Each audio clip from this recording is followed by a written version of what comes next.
Assalamualaikum warahmatullahi wabarakatuh. Alhamdulillahirabbil alamin wa bihi nasta'in wa ala umuri dunya wa din. Wassalatu wassalamu ala asrofil anbiya'i wal mursalin wa ala alihi wa sahbihi ajmain. Amma ba'du. Ya, pertama-tama marilah kita panjatkan puji syukur kehadirat Allah Subhanahu wa taala yang mana atas limpahan nikmat serta karunia-Nya kita bisa berkumpul walaupun secara virtual, tidak mengurangi rasa semangat kita untuk terus menuntut ilmu. Tak lupa juga sholawat serta salam semoga tercurah limpahkan ke junjungan kita Habibana wan Nabiyana Muhammad sallallahu alaihi wasallam, kepada para sahabatnya, para keluarganya, dan kepada kita selaku umatnya.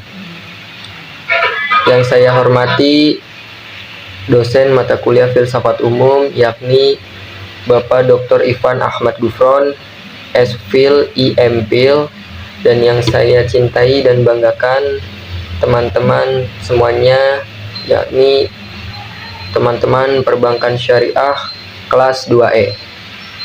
Baik, pada kesempatan hari ini kami dari kelompok 8 ingin menjelaskan atau mendiskusikan materi berjudul aksiologi. Sebelumnya izinkan kami memperkenalkan diri kami. Perkenalkan, nama saya Tanto Nugroho dengan NIM 2114200132. Di sini saya sebagai moderator yang akan mengatur jalannya diskusi dari awal sampai akhir. Lalu yang kedua yaitu ada Lutfia Nurul Febrianti sebagai pemateri pertama dengan NIM 2114200137. Lalu yang ketiga ada Febrianti Saputri, pemateri kedua dengan NIM 2114200151. Baik, untuk mempersingkat waktu, marilah kita memulai diskusi ini dengan membaca basmalah. Bismillahirrahmanirrahim. Ya, untuk pemateri pertama yaitu Lutfia Nurul Febrianti, kepadanya saya persilahkan. Sebelumnya saya ingin mengucapkan terima kasih kepada moderator yaitu Tanto Nugroho karena telah mengizinkan saya untuk membacakan materi yang pertama, yaitu pengertian aksiologi secara umum. Berasal dari bahasa Yunani, yakni kata aksios yang berarti nilai dan kata logos yang berarti ilmu.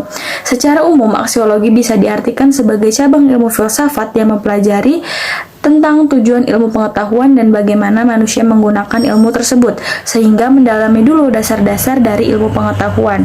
Yang kedua ada aspek dari aksiologi yaitu etika. Etika sendiri adalah cabang ilmu filsafat aksiologi yang membahas masalah-masalah, norma, perilaku, agama, dan adat istiadat yang berlaku pada komunitas tertentu, sehingga di dalamnya akan membahas mengenai suatu adat kebiasaan yang berlaku di dalam suatu komunitas, misalnya suatu kelompok masyarakat. Dalam cabang ilmu etika ini ada 3 bidang studi utama atau materi, yaitu yang pertama metaetika, yang kedua etika normatif, dan yang ketiga etika terapan.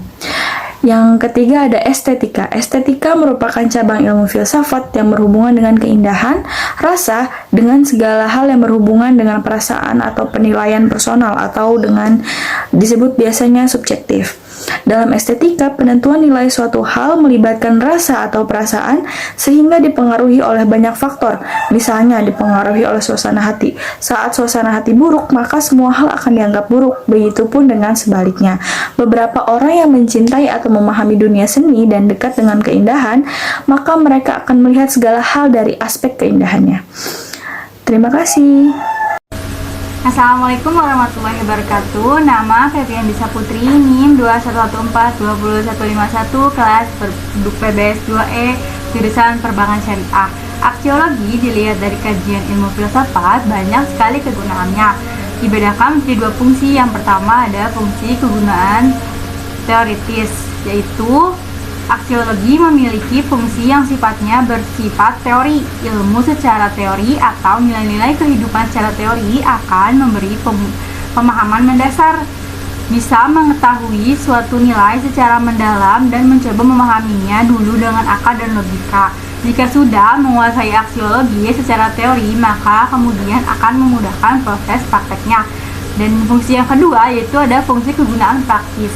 Secara sederhana bisa diartikan sebagai penerapan atau aplikasi dari pemahaman nilai-nilai dalam suatu kehidupan. Jika mendapatkan ilmu pengetahuan, maka tugas pertama adalah mempraktekannya.